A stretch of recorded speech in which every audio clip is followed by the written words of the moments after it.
Hello and welcome back to Bournemouth RC. Now tonight's going to be a little bit of a different video. I've had the Arrma Kraton about a month now. Got it for Christmas, so I'm really pleased with it. I am actually going to do a little review on it coming up soon.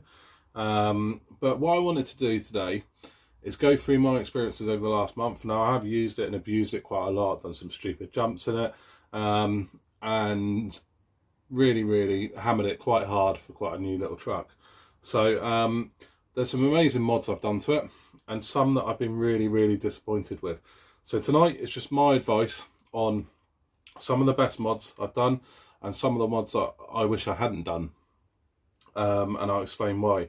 So first of all, one of, I think, the most important mods to do on these cars is the RPM front bumpers. Now I've got the RPM front bumper on the front, and I've also put one on the rear. Now to do it on the front, you need to change to the Italian or Typhoon bumper at the front as well, and that just stops the screws bending on the original one, so you can take them out. Now these bumpers have saved me many a times, and I've got a little clip of that and I'll show you now. So front and rear bumpers is an absolute must, and I've been really pleased with the RPM ones. They've been absolutely brilliant. So the next thing I did from RPM are the arms. Now I didn't actually break one of the original arms, but I heard these ones are a lot stronger, and I've been really pleased with them as well. I've taken some horrific tumbles with this, and the arms have taken to it absolutely fine. So I did the RPM arms almost straight away, kept the old ones as spares, but been really pleased with the RPM arms, both rear and the front two on each side as well. So RPM, really good for their bumper and the arms. Really been pleased with them. Another upgrade I've been absolutely thrilled with has been the custom RC upgrades, rear pin holders. Now, first of all, they look, and the quality of them is amazing. They look really nice. The quality is there. They are really strong. Last weekend when I took it out, I tumbled it at full speeds and just cartwheeled, and those hinge pin holders didn't even bat an eyelid. They've been absolutely brilliant. So really pleased with them. So custom RC upgrades, there's going to be a link in the description. Absolutely brilliant website to get parts from, and they've been really good to me as well. The front hinge pin holder is now back in stock, so they contacted me last night, so it's back in stock, so they sent me one of them, and they've also sent me a little bit of a surprise as well, which will be nice, and I'll show you that as soon as I get it. So the upgrades that I haven't necessarily been too keen on is the Gpm ones, the red upgrades for the chassis brace, front and rear. I wish I hadn't wasted the money on them, if I'm honest. They don't keep tight. The screws on the bottom stretch. They're a nightmare. Now the actual quality of the arm might not necessarily be the issue, although they are quite thin. When I got them, I did go, oh, they're quite thin. But they don't keep tight into the chassis, and that's the main problem with them. They don't keep tight, they come loose. Every time you go out for bash, they come loose. The screws and the threads inside them are just no good. So I'm going to be replacing them, and that brings me on to my package from Bad Touch Breakers, another brilliant website for Kraton parts.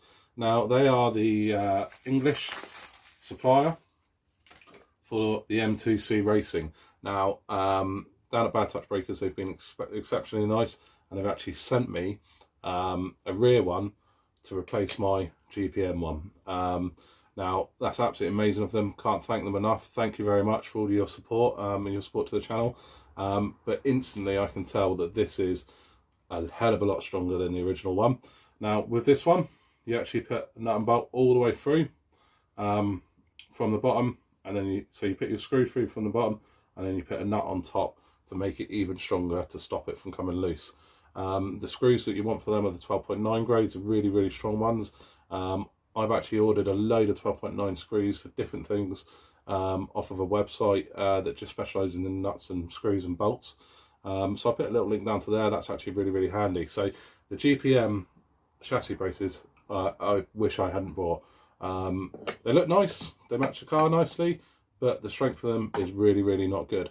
I will, however, say that the Gpm servo mount I haven't had any issues with yet. So I'm thinking, if you're after something structural, avoid them completely. If you're after something that's not necessarily as structural, doesn't need to be quite as strong, like the servo mount, does still need to be strong, so it's made out of aluminium, but I haven't had any issues with that yet. That's been absolutely fine. So I don't think it's necessarily that don't use them, but don't use them for anything structural. Anything structural, anything really important for strength, make sure you get M2C Racing or custom RC upgrades. They've both been really, really good to me. A link to both their websites will be in the description. And I highly recommend, rather than wasting the money on the cheaper but not as good ones, they've caused me nothing but trouble, getting some proper ones there. So again, a massive thank you to Bad Touch Breakers for that. Really, really kind of them to send me out this for the channel. So can't thank them enough. Now, a couple of other upgrades I've done, or not necessarily upgrades, is shimming the front and rear discs with these tiny little shims here. Now, I'll put a link to the videos for these. I did do a video. So that's the internal shim, and that's the external shim. Both on different videos. Now, I wish I'd done that when I first got the car. For £4, it's all they cost for a pack of 10 of each. So it's £2 a pack, I think, something like that. I could have saved myself a lot of money because I actually stripped the pinion and the crown wheel at the back diff. So I wish I'd done that to start with. Another good upgrade I've done is I've upgraded the oils. I've seen a massive improvement in there. So the centre disc running 500,000, the rear disc running 30,000, and the front disc running 60,000. Now, it will become a little bit of a wheelie machine when you do that. Now, because I like to jump a lot and I want a slightly slower response in the air just so you can control it more, I've actually turned the punch down to 3, and I found that really, really good. You could turn it all the way up, but I've actually found that with this diff setup here, turn the punch down to 3 when you want to control it in the air, and turn the brakes right down to their lowest as well. Now, if you're going to go racing, you obviously want to change that, but for jumping and bashing about, punch to 3, brakes to the lowest, I found that just is really nice to control in the air. And you nail a lot more landings, which means that you break a lot less parts. So my next job is to fit the M2C Racing chassis brace. I'll do that quickly and then come back. And then I'm waiting for in the parts my in the post my front hinge pin holder. Now that's back in stock, and my nice surprise from custom RC upgrades as well. So big thank you for that, and I'll be showing you that soon. So I'll quickly fit this and then we'll come back. So now we've fitted our M2C chassis brace at the back there. Again, you can see the sort of difference between the qualities. This one's a hell of a lot lighter, agreed, but it's missing a lot more metal that one's actually got in part of it. That's made out of 70-75 aluminium, this one's not. It's made out of cheaper stuff. Now, you can actually see, I'll try and get this to focus. So, I don't know how well you can see on there, but the hole is actually oval. It is no longer a circle in the bottom there. So that hole is now oval. There is a slight bend to the side there. You can just see where the paint shimmers. There's a little bit of a shadow there. Now that is actually bent. So I thought it was potentially just the screws, but actually that as well. So to give you an idea, the screw is also badly bent, and that's the screw that it came with. So it's only a very small screw, so that's bent, the end's bent, the hole's oval. So I would avoid these as much as possible. So anything structural, my advice would be to go for M2C Racing, custom RC upgrades. Their stuff so far looks, feels, and is proven to be a hell of a lot stronger. So for anything structural, and pretty much, to be fair, all of my upgrades now are going to be from one of them two. Now I've seen the difference in the quality, I'm not going to go for the GPM stuff, especially as I've seen but that is actually bent at the bottom. And it was a nightmare to get back out because that screw was bent. So it's a bit of a pain. Now that's it for tonight on this video. A couple of videos coming up. Now, a question I see all the time online is, what should I do to my Arrma when I take it out of the box before I go bashing? Now, I'm going to try and answer that question with some of the stuff from my experiences in a video.